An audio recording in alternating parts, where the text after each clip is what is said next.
Magandang umaga sa inyong lahat. Babasahan na natin ang mga Cancer sa unang baraha. Merong taong tutulong sa iyo na may dalang magandang intensyon sa iyo at may dalang magandang opportunity konektado sa tubig at tawid tubig. Ibig sabihin pwede kang magtagumpay sa ibang bansa o sa negosyo, mga Cancer. Sa pangalawang baraha, magkakaroon ka na ng masaya, pagsasama at nagkakaunawaan.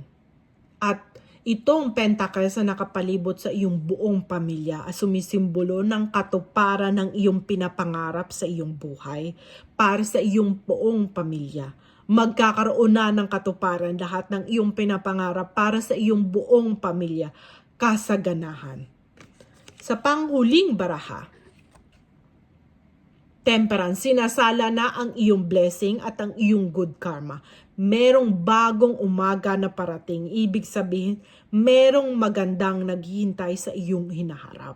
Ito ay tumutukoy sa unang baraha. Merong taong tutulong sa iyo para makamit mo ang magandang opportunity at tutulungan ka na papasok ang kasaganahan sa iyong buhay. Kaya merong magandang naghihintay sa iyong hinaharap dahil papasok ang kasaganahan at merong taong tutulong sa iyo para makamit mo ang magandang opportunity sa iyong buhay, mga Cancer.